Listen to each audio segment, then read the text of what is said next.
dollars this year. Welcome back. Today we are going to talk about how small change orders are costing you your next bass boat. Now, welcome back. It's nice to have you back on, Kyle. Yeah, thank you, sir. Nice seeing you. Yeah, yesterday, the previous video, actually, which was yesterday, we talked about how we kind of introduced change orders and how they can derail and are derailing on jobs, causing a lot of stressors and friction. And today we thought that we would go over those small changes that sometimes get missed. Actually, they get missed quite a bit, and go over by not capturing them. They're really, when you start looking at them, they cost you thousands of dollars over the year, over the month, over the years. And they could, if you were looking at buying that new bass boat, they would really, it's very alarming. So, and Steve, I'm not sure that missing change orders is even the right way to phrase that. I think that when I first started my very first bathroom project on my own as Kyle with Prometheus, they wanted something. I was like, oh, it's only a couple hours. I'm just going to do it. I've already got the thin set made. We already have the tile. Fortunately, I was correct in all of my estimates and material quantities. I'm just going to do it for him. It's only a couple hours. It's not that much extra work. I'm already here. yeah. At the end of the day, I'm going to go live at home with my mom because I'm an hour and a half from home. Why wouldn't I just give it to him? No big deal. Yeah. And I appreciate you saying that, because the perception is there's just a value add. It's like, if, it's a small thing. It's a value add that I'm going to provide for the client. But by doing that over time, there's lost revenue that should be captured. And like I say, there's nothing wrong with doing certain things for your client, here and there, but just, I think it's that awareness by seeing, like, if you keep doing that over and over and over and over again, it really adds up. And depending on how many years, it becomes second nature. I'm just going to give him a couple of things, and then it becomes part of your selling technique. The last 5 projects I've given a bunch of change orders for free because they weren't that big. Anything within reason, we're happy to do. And I don't know what you'd do with 18 grand right now, but I know what I'd do with it. Well, I mean, that bass boat does sound pretty enticing. So, and I know this whole thing stems from one of those posts that we saw in one of the groups, which we will be unnamed. But what they said, the one person said, was that they give their clients 3 free change orders, 3 small change orders per job. So by doing that, small change orders, we're going to show a calculation here in a second, but 2 hours per change order we're just using that as an average. Sometimes it might be a little bit less, but sometimes more. So really staying within that scope of that project is very, very important. But we're just going to go through and show the calculation, and hopefully, it will make some sense to you guys. And we'd love to have you drop a comment down below, and just give us your thoughts on what we're talking about. Has this happened to you? To what degree? And but we're just going to jump into it here and bring up this calculation, this sheet. So we're going off of a $10,000 job. It's a smaller job, or it might be a bathroom job. And if you're doing this, a $10,000 job, you're probably getting about 2 per month. Wouldn't you say that's about right, Kyle? Yeah, I mean, a $10,000 bathroom job is pretty tiny for any homeowners out there listening. That is not a bathroom remodel. You're going to get, more than likely, a shoddy contractor using shoddy materials with no warranty other than the taillight warranty, which we all know it hurts everyone in the industry. $10,000 job's low, but the math is easy. So here we are. Yeah, the math, that's what we're doing. The math is easy. We're good at reading tape measures, not yeah, doing calculus. yes. And so based off of what we were talking about, three small changes, which normally are we're all too often are given on the free side.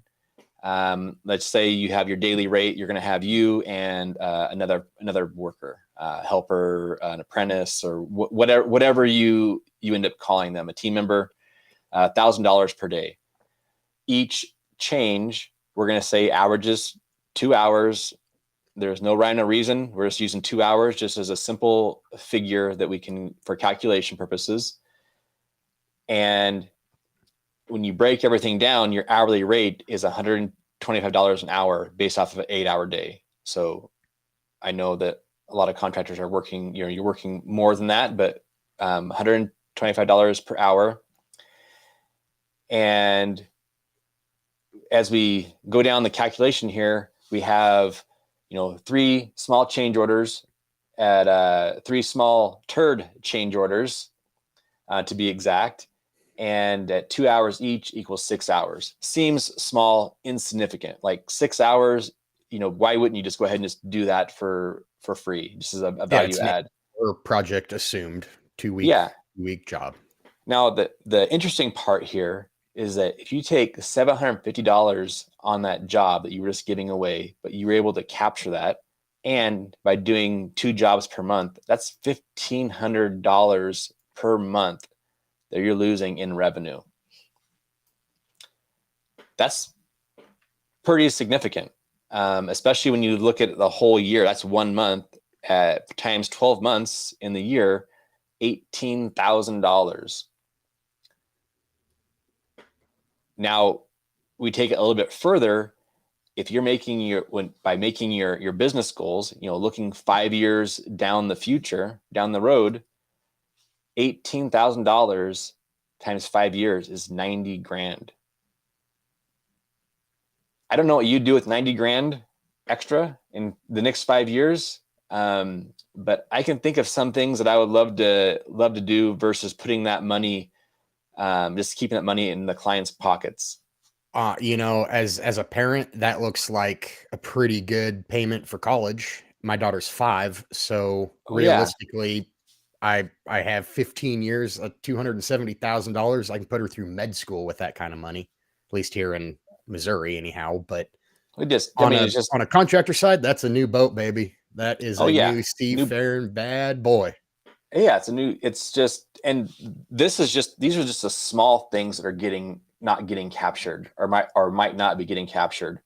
We're not talking about the big things that we spoke about kind of yesterday, and we'll touch more in the future. But we really just wanted the ones that came to mind for me. Hey, we'd like to add a tile cove base instead of putting wood trim. Yeah. Just want to do tile trim. That's great. It looks beautiful. We already have the tile. I already have the thin set mixed. We already have the grout. Just a couple hours on my hands and knees. Everything's already done. Just buzz them, cut them, snap them, send them. And 2 hours, and it looks great. Yeah, but and it's even a few $100. Even we talked about plumbing. What happens when the vanity when the plumber needs to come back to actually change the location of the plumbing, or there's a paint color change selection by the client, or there is, there's a change on the trim. There's so many different changes that are just kind of like, oh, okay, well, I'll go ahead and just do it. And I'm pretty touchy about the paint. Well, you and I've talked enough. I hate painting. I'm decent at it because I've had to get good at it, but the painting, it seems so minute, but by the time you go, I've got a brand new shower up. It's beautiful, just nice subway, grouted, everything's clean, sparkled, shined. I'm going to tape in plastic everything off. I'm going to tape in plastic the floor. I'm going to tape in plastic the vanity, the mirror, the grab bars, the towel, the teepee holder, the toilet, the everything. Yeah. And by that time, I got 2 hours just in prep. Just that has prep, nothing to do with the paint or the material.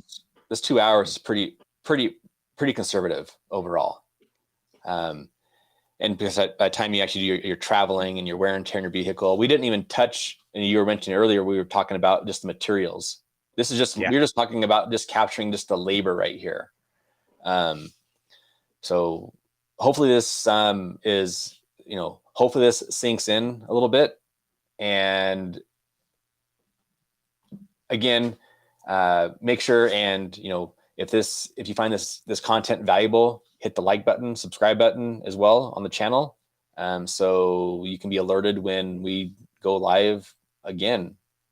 Yeah, and I'm not sure, but I think we've got some more some tangible takeaways coming up here about the processes.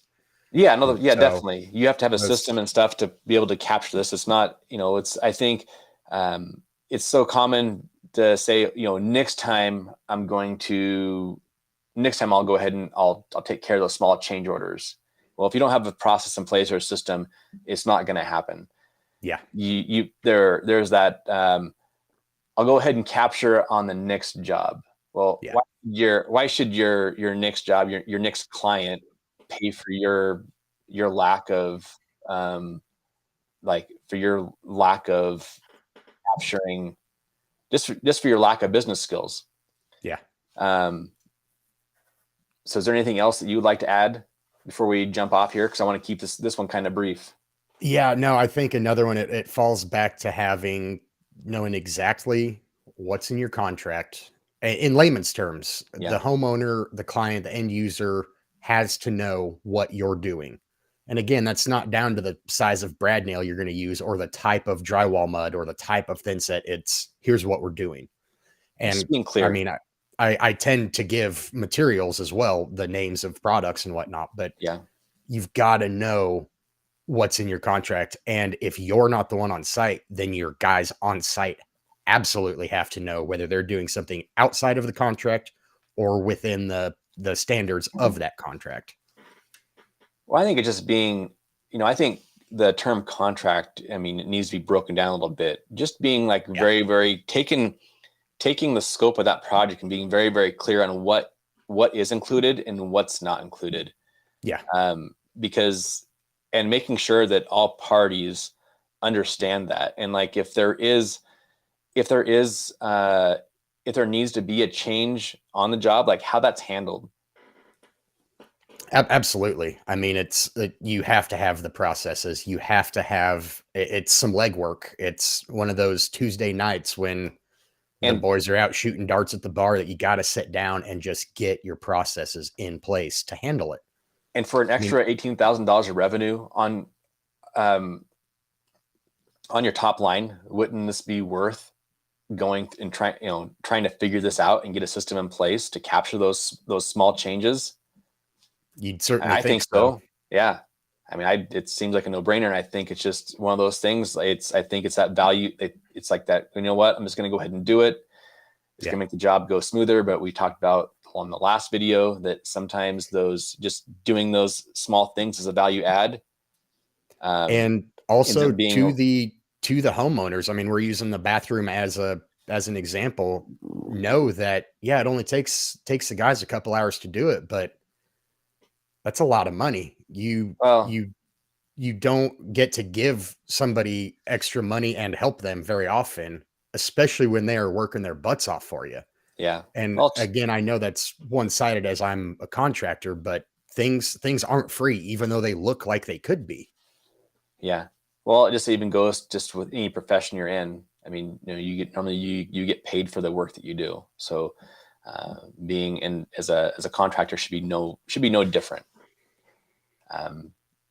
So let's make sure we're capturing everything that we're doing within reason, but just make sure that you're not getting that these small things are not taking over your jobs, and then you're losing revenue. And then at the very end of, in the end of the year, you could have had a down payment on a new bass boat or a used bass boat, just a boat.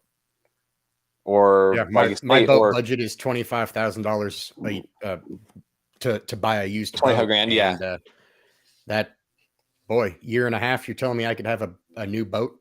Yeah, or just anything, and maybe it's a vacation for your family. It could be a remodel on your house. It could be I mean, there's many New things. shop, property.